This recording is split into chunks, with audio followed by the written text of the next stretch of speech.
ಆತ್ಮೀಯ H16 news ಅರ್ಥಾತ್ ಹೇ ಸೀತಾರಾಮಗೆ ಸ್ವಾಗತ. ನಾನು ನಿಮ್ಮವ MI ಅಥವಾ ಮಲ್ಲಪ್ಪ ಜೋತಾ ಅವರು. ಆತ್ಮೀಯರೇ, ಈಗಾಗಲೇ ಸ್ವತಂತ್ರ ದಿನದಿಂದ ಮೋದಿಯವರ ಘೋಷಣೆಗಳ ಭಾಷಣ ಕೇಳಿದಿರಿ ನೀವು.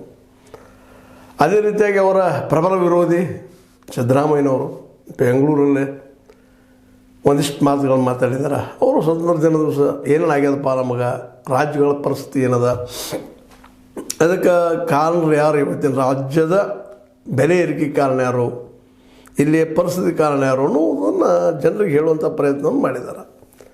ವಿಶೇಷವಾಗಿ ಅವರು ಏನಪ್ಪ ಅಂತಂದ್ರೆ ಎರಡು ಭಾಗಗಳು ಮಾಡಿ ಮಾತಾಡಿದ್ದಾರೆ. ಮೊದಲನೇ ಭಾಗದಲ್ಲೇ IT, ED, ಮುಂದೆ ಅದ್ರ ಜೊತೆಗೆ CBI ಆಯಿತು, ಇನ್ನುಳಿದವು ಸ್ವಾಯತ್ತ ಸಂಸ್ಥೆಗಳು ಇಲ್ಲಿ ಆಡಳಿತದಲ್ಲಿ ಹಸ್ತಕ್ಷೇಪ ಯಾವ ರೀತಿ ಮಾಡ್ತಾಯಿದ್ದಾವೆ, ಅದರಲ್ಲೂ ವಿರೋಧಿಗಳನ್ನ ಯಾವ ರೀತಿ ಎಣಿತಾ ಇದ್ದಾವೆ ಅನ್ನೋದ್ರ ಕಡೆ ಸ್ಟ್ರೆಸ್ ಕೊಟ್ಟು ಹೇಳಿದ್ದಾರೆ.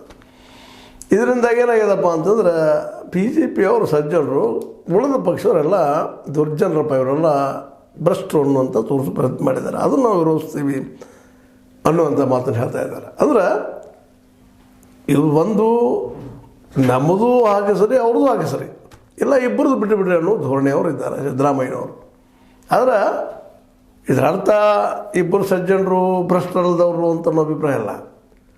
ಮತ್ತು ಇವರು ಸಿಡಿದು ಹೇಗೆ ಹೇಳ್ತಾ ಇದ್ದಾರಪ್ಪ ಅಂತಂದ್ರೆ, ಸಿದ್ದರಾಮಯ್ಯ ಮತ್ತು ಪ್ಲಸ್ ನಮ್ಮ ಇನ್ನುಳಿದ ವಿರೋಧ ಪಕ್ಷದವರು ನಮಗದು ಅವಕಾಶ ಕೊಡ್ತಾ ಇಲ್ಲ ನೀವು ಅನ್ನುವಂಥ ಕಾರಣಕ್ಕಾಗಿ ಈ ದಿಶೆಯಿಂದಾಗಿ ಅವರದಂಥವ್ರು ವಿರೋಧ ಮಾಡಿದ್ದಾರೆ, ಹೇಳಿದ್ದಾರೆ. ಇನ್ನೊಂದು ಮಾತಪ್ಪ ಅಂತಂದ್ರೆ ಪಾಲದ ಬಗ್ಗೆ. ಪಾಲಂದ್ರೆ ನಿಮಗೆ ಗೊತ್ತಾಗ್ತದೆ, ಈಗಾಗಲೇ ಗೊತ್ತಾಗ್ಯದ.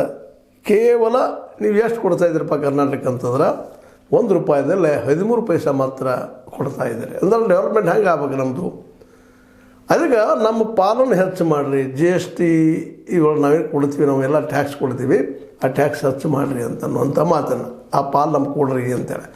ನೀವು ಕೊಡೋದು 50-60 ಸಾವಿರ ಕೋಟಿ ರೂಪಾಯಿ, ಬಟ್ ನಾವು ನಿಮ್ಗೆ ಕೊಡ್ತಾ ಇರೋದು 4.5 ಲಕ್ಷ ಕೋಟಿ ರೂಪಾಯಿ ಕೊಡ್ತಾಯಿದ್ದೀವಿ, ನಮ್ಗೆ ಪಾಲ ಕೊಡ್ರಿ ಅಂತೇಳಿ. ಅವ್ರು ಕೇಳೋದ್ರಲ್ಲಿ ಅರ್ಥ ಅದ ರೀ. ಯಾಕೆಂದ್ರೆ ಈಗಾಗಲೇ ಅವ್ರ ಬೇಡಿಕೆ ಇರೋದ 50-50 ದುಡ್ಡು ಯಾರದ್ದು, ಕರ್ನಾಟಕ ಜನರು. ಅದು ನಾವು ನಿಮ್ಗೆ ಕಳಿಸ್ತಾಯಿದ್ವಿ ಟ್ಯಾಕ್ಸ್ ರೂಪದಾಗ.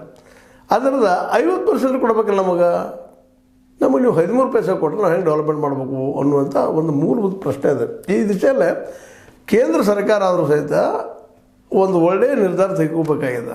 ಹೌದು, ಬಿದ್ದಂಥ ರಾಜ್ಯಗಳನ್ನ ಎಬ್ಬಿಸ್ಬೇಕು, ಅವ್ರ ಹೊಸದನ್ನ ಏನೋ ಮಾಡಬೇಕು ಅನ್ನೋಂಥ ವಿಚಾರ ಸರಿ ಅಲ್ಲಂತಲ್ಲ. ಆದರೆ ನಾವು ಈ 50 ಕೊಡ್ತಾ ಇದ್ವಿಲ್ಲ ಅವ್ರು ಡೆವಲಪ್ಮೆಂಟ್ ಸಲುವಾಗಿ, ಆ ಇನ್ನೂರು 50 ನಮ್ಮನ್ನೇ ಡೆವಲಪ್ ಆಗ್ತದೆ, ಶಿಕ್ಷಣಕ್ಕೂ ಮತ್ತದಕ್ಕೂ ಖರ್ಚು ಮಾಡಲಿಕ್ಕೆ ಬರ್ತದೆ ಅನ್ನೋಂಥ ಅಭಿಪ್ರಾಯ ಸಿದ್ದರಾಮಯ್ಯನವರು.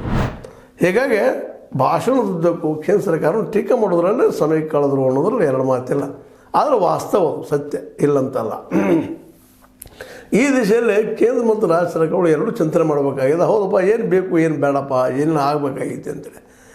ಯಾಕಂದರೆ ಇವರೆಲ್ಲರೂ ಎರಡೂ ಸರ್ಕಾರಗಳು ಪ್ರಜೆಯ ಅಥವಾ ನಮ್ಮ ಟ್ಯಾಕ್ಸ್ ಮೇಲೆ ಇವರು ಸರ್ಕಾರ ನಡೆಸ್ತಾ ಇರ್ತಾರೆ. ಅಂದಾಗ ಇಲ್ಲಿಯ ಜನರ ಕುಂದುಕೊರತೆಗಳೇನು, ಸಮಸ್ಯೆಗಳೇನು, ಇವ್ರಿಗೇನು ಬೇಕಾಗಿದೆ, ಇದ್ರ ಬಗ್ಗೆ ಕೇಂದ್ರ ಸರ್ಕಾರ ಕಾಳಜಿ ವಹಿಸಬೇಕಾಗ್ತದೆ ರೀ.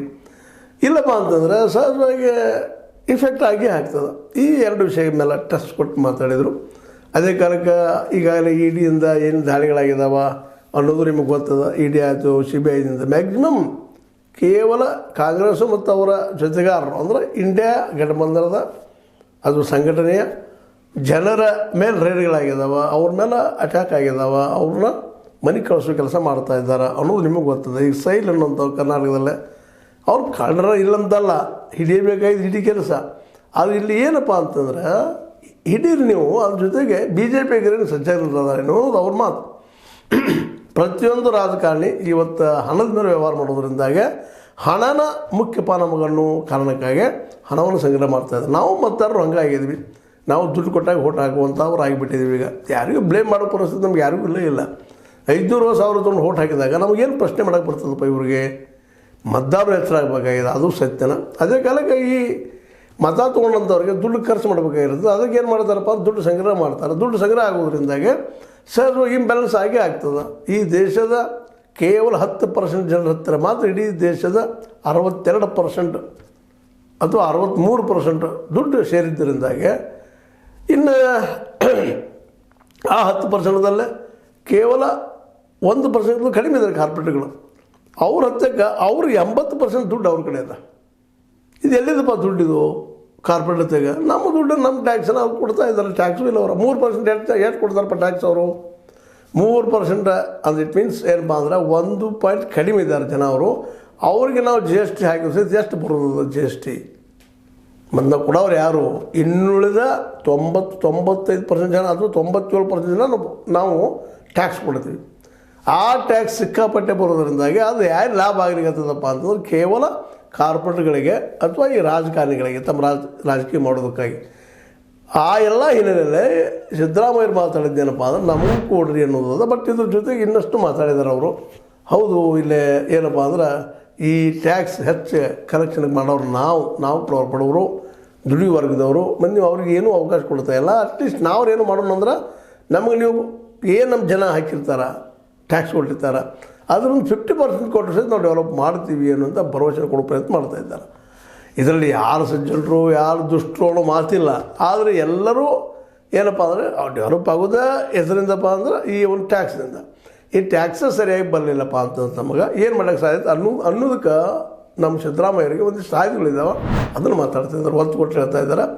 ಆ ದಿಶೆಯಲ್ಲೇ ಕೇಂದ್ರ ಸರ್ಕಾರ ಆದರೂ ಸಹಿತ ಒಂದಿಷ್ಟು ನಿರ್ಧಾರ ತೆಗೆದುಕೊಂಡ ಅಟ್ಲೀಸ್ಟ್ 50-50 ಕೇಳ್ತಾ ಇದ್ದಾರೆ. ಸಿದ್ದರಾಮಯ್ಯ ಆಯಿತು, ಇನ್ನುಳಿದ ರಾಜ್ಯಗಳಾಯಿತು. ಕೇವಲ ನಾ ಯಾವ ಮಾತು ಮಾತಾಡ್ತಾ ಇದ್ದೀನಿ ಅಂದರೆ BJP ಇದ್ದಂಥ ರಾಜ್ಯಗಳಲ್ಲ, BJP ಬಿಟ್ಟು ಇನ್ನುಳಿದ ರಾಜ್ಯಗಳ ಸಹಿತ ಇದೇ ರೀತಿ ಅದ ಹೆಚ್ಚಿನ ಫಂಡ್ ಕೊಡ್ತಾ ಇಲ್ಲ ಅನ್ನೋಂಥ ಆರೋಪಗಳಿದ್ದಾವೆ. ತಮಿಳುನಾಡು ಆಗಿರ್ಬೋದು, ಕೇರಳ ಆಗಿರ್ಬೋದು, ವೆಸ್ಟ್ ಬೆಂಗಾಲ್ ಆಗಿರ್ಬೋದು, ಎಲ್ಲರ ಮೇಲೆ ಆರೋಪ ಮಾಡ್ತಾಯಿದ್ದಾರೆ. ನಮ್ಗೆ ಏನು ನಾವು ಕೊಡ್ತೀವಿ ಅದು ಕಡಿಮೆ ಕೊಡ್ತೀರಪ್ಪ ನೀವು ಅಂತೇಳಿ.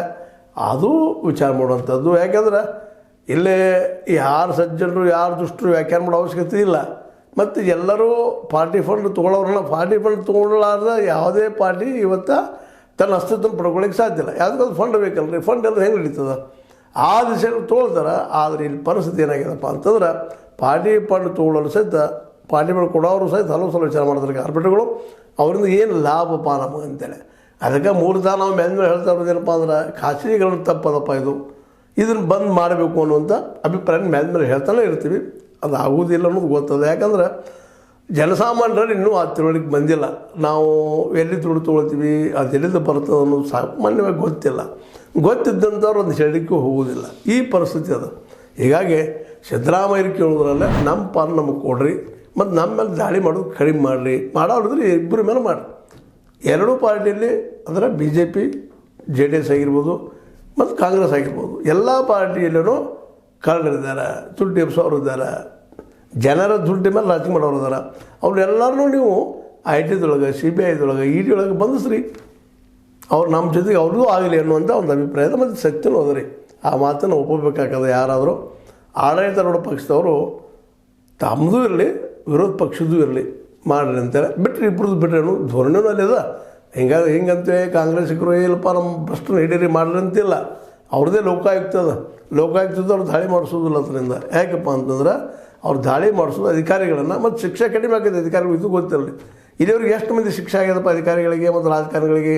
ಈ ಲೋಕಾಯುಕ್ತದಿಂದ ಆಗಿರ್ಬೋದು, ಇನ್ನುಳಿದಿಂದ ಆಗಿರ್ಬೋದು, EDಯಿಂದ ಆಗಿರ್ಬೋದು, ಅತ್ಯಂತ ಕಡಿಮೆ 1% ಕಡಿಮೆ ಆಗಿದೆ. ಅಂದಾಗ ಈ ದಾಳಿಗಳು ನಡೆಸೋದು ಲಾಭಕ್ಕಾಗಿ ಅಷ್ಟ ಅನ್ನೋದು ಇದನ್ನು ಕ್ಲಿಯರ್ ಆಗ್ತದೆ. ಏನೋ ಆಗಲಿ ಒಂದು ಚರ್ಚೆ ಮಾಡ್ತಾ ಇದ್ದಾರೆ ಸಿದ್ದರಾಮಯ್ಯನವರು. ಅಟ್ಲೀಸ್ಟ್ ತಮಗೆ ಅದನ್ನು ಹೇಳ್ತಾ ಇದ್ದಾರೆ, ಅದನ್ನು ಕೇಳಬೇಕಾಗಿದೆ. ಜೊತೆಗೆ ಕೇಂದ್ರ ಸರ್ಕಾರಕ್ಕೂ ಅವರು ಹೇಳುವಂಥ ಅಭಿಪ್ರಾಯ ತಿಳಿಸೋ ಜೊತೆ ಜನರಿಗೆ ಜಾಗೃತಿ ಮಾಡಿ ನಮ್ಮ ಉದ್ದೇಶ ಅವ್ರು ಯಾರು ಕೊಡ್ತಾರೋ ತೊಗೊಳ್ತಾರೋ ಬೇರೆ ವಿಷಯ. ಬಟ್ ಜನರಿಗೆ ತಿಳಿಸೋ ಕೆಲಸ ನಾವು ಮಾಡ್ತಾಯಿದ್ದೀವಿ. ನಿಮ್ಗೆ ಲೈಕ್ ಆಗಿರ್ಬೋದು ನೋಡಿ, ನೀವು ವಿಚಾರ ಮಾಡಿರೋ ದಿಶೆಯಲ್ಲೇ ಮತದಾರರಿನ್ನಾದರೂ ದುಡ್ಡು ತೊಗೊಂಡು ಓಟ್ ಹಾಕೋಕ್ಕಿಂತಲೂ ಯೋಗ್ಯರಿಗೆ ಓಟ್ ಹಾಕುವಂಥ ಕೆಲಸ ಮಾಡಿದ್ರೆ ಭಾಳ ಯೋಗ್ಯ ಅಂತ ಮತ್ತೊಮ್ಮೆ ಹೇಳ್ತಾ, ಇದು ನಿಮ್ಗೆ ಲೈಕ್ ಆಗಿರ್ಬೋದು. ಲೈಕ್ ಮಾಡಿ, ಶೇರ್ ಮಾಡಿ, ಕಮೆಂಟ್ ಮಾಡಿ, ಜೊತೆ ಸಬ್ಸ್ಕ್ರೈಬ್ ಅದನ್ನು ನಿಲ್ಲಿಸ್ಲಿಕ್ಕೆ ಹೋಗಬೇಡ್ರಿ. H16 ನ್ಯೂಸ್ ಅರ್ಥಾತ್ ಸಿದ್ದರಾಮಯ್ಯ ಸತ್ಯದ ಕೈಗಳಲ್ಲಿ ವಂದನೆಗಳು.